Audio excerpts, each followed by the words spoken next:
Marine Le Pen pourra-t-elle se présenter à la présidentielle 2027? La question reste entière, mais depuis hier soir, la Cour d'appel a donné une précision, un nouveau procès avec une décision à l'été 2026. Est-ce que vous saluez ce calendrier? Oui, je trouve que c'est une bonne chose. Parce que plus vite la décision sera définitive, plus vite on sera fixé, mieux c'est pour notre débat démocratique.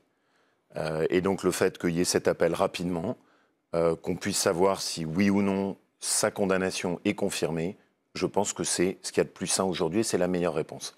Outre ce côté calendaire, Marine Le Pen a aussi dit qu'elle allait saisir le Conseil constitutionnel, la Cour européenne des droits de l'homme. Avant tout cela, le RN avait annoncé la tenue pour dimanche d'un meeting à Paris, un meeting de soutien à Marine Le Pen.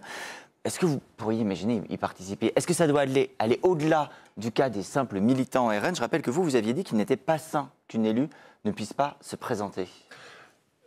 J'ai essayé d'avoir une position qui soit équilibrée sur ce qui s'est passé.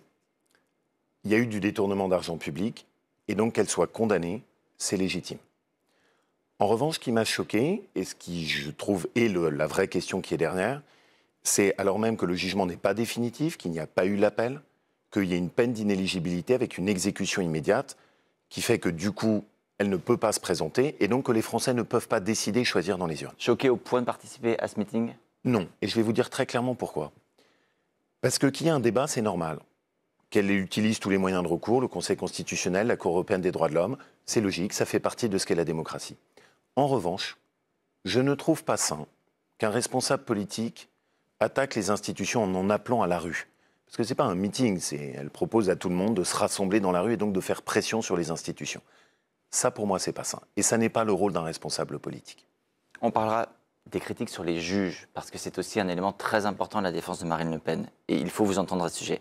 Sur la dimension politique, il se trouve qu'il y a des cartes qui peuvent être entre vos mains notamment. Je dis ça parce que votre ancien allié Éric Ciotti, hier à l'Assemblée, dit « Je vais déposer une proposition de loi pour supprimer cette exécution provisoire, cette application immédiate pour les peines d'inéligibilité ». Est-ce que vous voterez ce texte?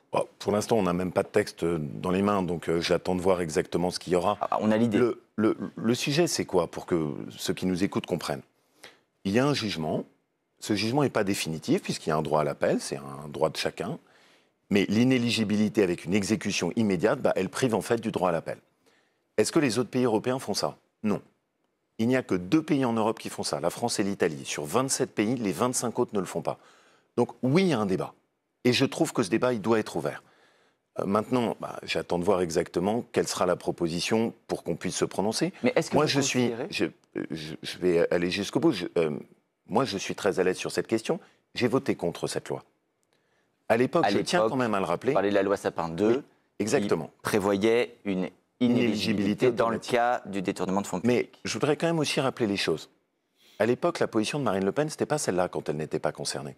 Marine Le Pen, elle plaidait pour une inéligibilité à vie, quand c'était les autres et quand ce n'était pas elle. Mais elle ne se prononçait pas sur l'exécution provisoire, l'application immédiate dont on parle aujourd'hui. Oui. Juste une question qui vous concerne. En tant que responsable politique, en tant que parlementaire même aujourd'hui, est-ce que vous considérez que votre rôle, c'est de tout faire pour que Marine Le Pen puisse se présenter en 2027? Est-ce que cela vous incombe? Non, bien sûr que non. C'est-à-dire que si jamais elle est condamnée, qu'il y a 4 millions d'euros de détournement, qu'il y a une peine d'inéligibilité, qu'elle a eu un appel, que donc elle a eu tous les droits pour se défendre, et que les juges confirment sa condamnation en droit, bien sûr que non. La logique, je ne suis pas là pour défendre quelqu'un qui a détourné de l'argent et qui a utilisé tous ses droits de citoyen comme tout le monde, et où à l'arrivée, il y a une condamnation. Mais là, pour changer la loi, si elle vous paraît malvenue, mal écrite? Oui, parce que c'est le responsable de tout politique, c'est-à-dire qu'on puisse changer une loi pour l'adapter, c'est normal, ça fait partie de notre travail. Mais est-ce que changer la loi, de votre point de vue, peut encore et doit encore servir à permettre à Marine Le Pen de se présenter en 2027? Non, ça doit pas être. L'objectif ne doit pas être de couvrir quelque chose d'illégal qui a été fait. Ça, ce serait très malsain. L'objectif, en revanche, et c'est toujours le même cadre de raisonnement qui est le mien, c'est que Marine Le Pen doit avoir tous ses droits, comme tout le monde. Si elle peut aller jusqu'à un appel, avant que la condamnation soit définitive, je ne trouve pas sain qu'on lui interdise de se présenter à une élection. Ni plus, ni moins, tous ses droits, mais pas plus que ses droits. Je parlais des critiques contre les juges également, Laurent Wauquiez. Il se trouve que la présidente du tribunal qui a rendu ce jugement est visée par des menaces sur les réseaux sociaux. Gérald Darmanin, le ministre de la Justice, a même dit qu'il allait lui proposer une protection policière. Est-ce que malgré cela, il faut assumer un droit à la critique des magistrats? Est-ce que vous revendiquez de pouvoir critiquer les juges et le jugement encore aujourd'hui? On est quand même dans une démocratie. On a le droit de s'exprimer. Qu'il puisse y avoir un débat sur des jugements, c'est sain, c'est même normal. Ce qui, en revanche, me choque, mais ça me choque de la même manière pour un policier ou pour un gendarme, c'est qu'on ait besoin de faire une protection pour un juge. Et je vais quand même aller jusqu'au bout. Est-ce que les responsables politiques n'ont pas leur part de responsabilité lorsqu'ils visent directement la magistrature ? Je pense que non. Vous pouvez faire des critiques sur une émission, vous pouvez faire des critiques sur un politique sans que pour autant il soit amené à être menacé. Ça, c'est une dérive. Mais je vais quand même aller au bout de ce que j'ai en tête. On pourrait aussi être choqué ce matin de se dire qu'il y a des gendarmes qui ont été agressés hier. On pourrait être choqué ce matin de se dire qu'il y a encore des policiers qui cette nuit sur lesquels on a tiré à balles réelles. Et donc moi, ce qui me choque, c'est juste l'effondrement global de la sécurité dans notre pays.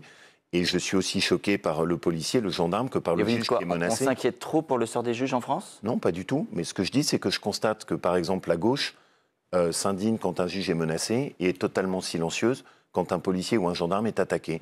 Moi, je ne fais pas de différence. Tous ceux qui sont là pour défendre notre autorité, je suis scandalisé quand on s'en prend à eux. Et je suis scandalisé qu'on puisse s'attaquer à cette présidente de tribunal de la même manière que je ne peux pas accepter qu'aujourd'hui, dans notre pays, régulièrement, des gendarmes, des policiers soient agressés. Vous avez eu Marine Le Pen depuis lundi, vous lui avez envoyé un message non. À titre personnel ? Non, parce que voilà, je me suis exprimé, j'ai fait partie des responsables politiques, je pense, parmi les premiers à avoir dit que je considérais qu'il n'était pas sain, que alors même que son appel n'avait pas eu lieu, elle soit interdite de se présenter. Donc j'ai très clairement donné mon opinion, c'est mon rôle et j'aime bien avoir une parole qui est libre et directe. Je voudrais également qu'on évoque, parce que c'est aussi l'actualité, Laurent Wauquiez, ce communiqué commun hier des présidents français et algériens. Ils ont acté la reprise des relations entre Paris et Alger, et notamment la coopération migratoire et sécuritaire. Le retour du chef de l'État en première ligne, c'est l'échec du ministre de l'Intérieur, Bruno Retailleau ? Non, mais surtout, ce qui est absolument scandaleux, c'est ce qui est en train de se passer. Pourquoi scandaleux ? On a tous compris ce qui était en train de se faire. On reprend des relations. Oui, c'est-à-dire que la France, l'exécutif, a décidé de capituler. Pendant quelques semaines, on nous a amusés en faisant semblant de dire qu'on allait faire un rapport de force avec l'Algérie. L'Algérie nous a humiliés. On est en train de décider de capituler. Et moi, j'ai une question qui est très précise pour le gouvernement et qui concerne la sécurité des Français. Il y a quelques jours, on nous a dit qu'il y a 60 Algériens dangereux, terroristes, potentiellement menaçants pour notre sécurité. L'Algérie refuse de les reprendre. Dans cette reprise du dialogue avec l'Algérie, est-ce que c'est une des conditions ? Est-ce que l'Algérie va les reprendre ? Vous avez entendu le ministre de l'Intérieur, il dit justement, on va pouvoir, pour la première fois, engager ce processus et ce retour aux accords et à la reprise des ressortissants. Mais qui y croit ? Je vais aller jusqu'au bout de ma question. Est-ce que dans cette reprise du dialogue, il y a comme condition que l'Algérie va maintenant reprendre tous ses OQTF, et en particulier les plus dangereux ? Parce que sinon, ces 60 personnes, dans quelques jours, elles seront dans la nature et en menaçant la sécurité des Français. Et c'est la diplomatie, ce qui se passe, qu'on a vu avec ce coup de fil. Vous auriez préféré une rupture des relations ? Vous considérez que c'est la diplomatie que la France se couche ? Que le président de la République parle à son homologue algérien, c'est la diplomatie. Mais vous avez vu la façon dont l'Algérie nous a humiliés ? Vous avez vu la façon dont l'Algérie nous traite ? Une rupture des relations aurait été une meilleure stratégie, selon vous ? Moi, ma seule conviction, c'est toujours la même, c'est que la seule chose qui marchera, c'est le rapport de force. On a décidé de capituler. Ça veut dire que là, ce que vous êtes en train de me dire, c'est au fond, c'est normal que la France s'habitue à une diplomatie de la soumission ? Non, il n'y a à ce stade aucun résultat. L'Algérie ne reprend pas ses OQTF, elle n'a pas accepté de reprendre les terroristes dangereux, elle est donc dans un rapport de force qu'elle nous a imposé, et l'exécutif a choisi de capituler. Pour moi, c'est catastrophique. Et en plus, vu leur comportement, qu'on ose dire qu'on va faire une coopération migratoire et sécuritaire, c'est lamentable. En 10 secondes, Laurent Wauquiez, juste pour clarifier, hier, il y a eu une réunion avec François Bayrou où il a notamment été question du voile dans les compétitions sportives. Éclairez-nous. Qu'avez-vous compris de la position du Premier ministre ? Pas grand-chose, comme ça arrive parfois. Ce que j'ai compris, c'est qu'il ne voulait rien faire.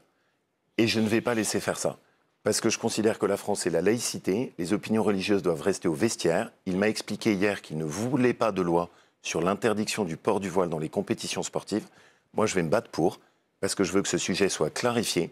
Je ne veux pas que sur nos terrains de sport, dans nos gymnases, sur notre pratique sportive habituelle, il y ait le port du voile.